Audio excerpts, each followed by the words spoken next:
Assalamualaikum everybody, this is Asad Hussain Razi and today we are going to discuss English grammar। चूँकि मुझे बहुत से students ने, जब मैं कॉलेज में था लॉकडाउन से पहले और अभी भी व्हाट्सएप पे और मैसेंजर पर कांटेक्ट करते और मुझे बताते हैं कि इंग्लिश वो इस बात पर इसरार करते हैं कि आप इंग्लिश ग्रामर, जो कि कुछ स्टूडेंट्स का उस वक्त अधूरा भी रह गया था, और स्पोकन जो इंग्लिश है उस पर आप मतलब एक ऑनलाइन क्लास स्टार्ट करें। तो ऑनलाइन क्लास चूँकि मुश्किल था मैनेज करना उसका, लिहाजा मैंने उनको कहा कि अच्छा मैं कोशिश करता हूँ कि यूट्यूब या फेसबुक के लिए कुछ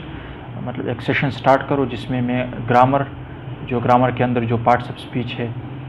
और इसके अलावा जो tenses active passive direct indirect है और जो राइटिंग है जो स्पोकन है उस पर मैं इंशाल्लाह एक दिन क्लास लेना शुरू करूँगा। हमारा जो स्पेसिफिकली जो टॉपिक है वो है इंग्लिश ग्रामर। उसकी हम एक शॉर्ट इंट्रोडक्शन करेंगे और स्टेप बाय स्टेप फिर अगले लेक्चर्स में हम इसको इंशाल्लाह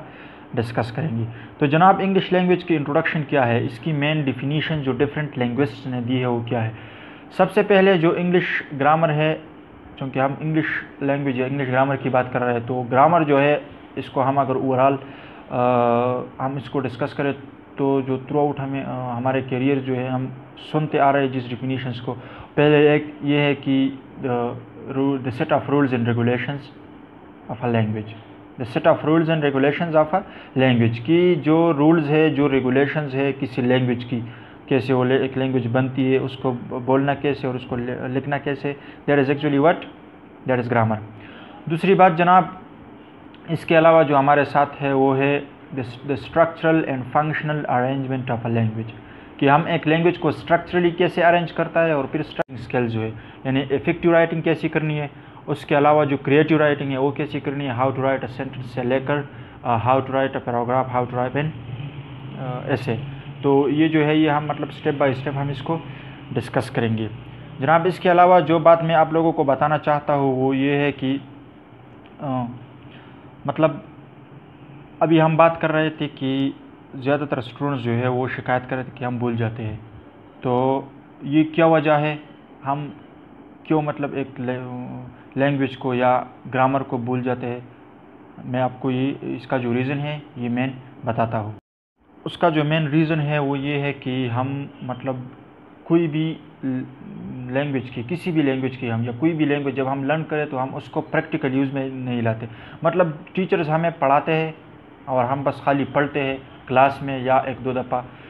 हम उस पर इतना फोकस नहीं करते कि हम उसको प्रैक्टिकल यूज़ में लाए।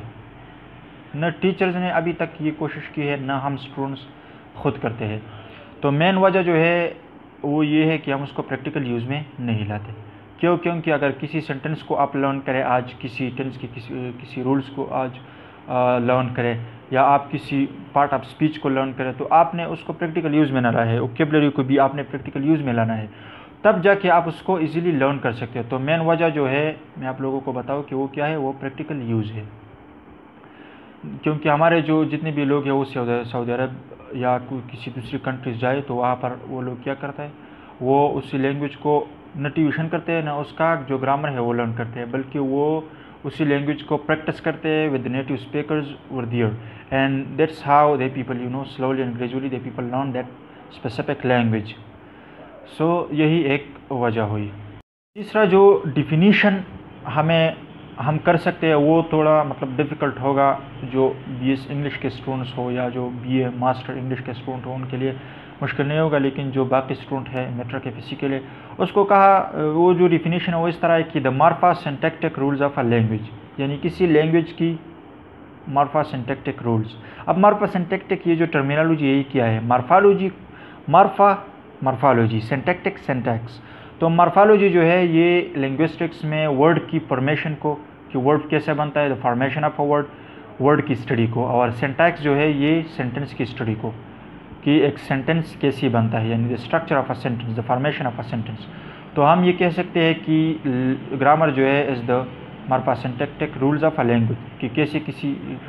ज़ुबान की जो है वो वर्ड कैसी बनती है और कैसी किसी ज़ुबान की जो सेंटेंस है वो कैसी बनती है। इसी स्टडी को हम क्या कहते हैं, इसी स्टडी को हम कहते हैं ग्रामर। अब ग्रामर के अंदर फिर बहुत सी चीज़ें शामिल है, इसके पार्ट्स है, पार्ट्स ऑफ स्पीच जिसको कहा जाता है, इसको बिल्डिंग मटेरियल ऑफ ग्रामर भी कहा जाता है, यानी मतलब कौन से वर्ड को, किसी नेम को क्या कहा जाता है, फिर किसी एक्शन को क्या कहा जाता है, फिर किसी स्टेट को क्या कहा जाता है, फिर किसी चीज़ की तरफ इशारे को क्या कहा जाता है मुख्तलिफ, तो उसको पार्ट ऑफ स्पीच कहा जाता है, जिसको बिल्डिंग मटेरियल्स ऑफ लैंग्वेज भी जाना जाता है, जो कि अगले लेक्चर्स में हम इंशाल्लाह आहिस्ता आहिस्ता डिस्कस करें। किसी लैंग्वेज में जो है मतलब वो हम ये कह सकते हैं कि टेंसेस भी है जो कि सेंटेंस से फिर वो बिलोंग करते हैं, कि कौन सा टेंस मीन्स कौन से एरा में, कौन से वक्त में जो काम हुआ हो उसको अभी कैसा बताना है, फ्यूचर के जो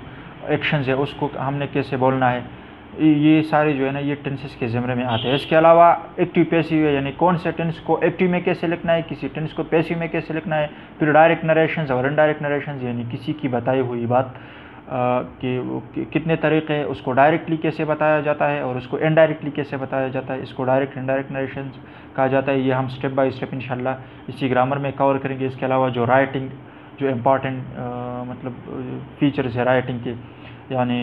इफ़ेक्टिव राइटिंग कैसे करने हैं, और फिर इसके अलावा जो क्रिएटिव राइटिंग है वो कैसे करने हैं, वो भी हम स्टेप बाय स्टेप इंशाल्लाह अगले लेक्चर्स में डिस्कस करेंगे। और हमारे साथ रहे इंशाल्लाह। और आप लोगों को जो भी बेसिक एरियाज़ है इंग्लिश लैंग्वेज में आप लोगों को वो इंशाल्लाह कवर होगा step by step. Thank you so much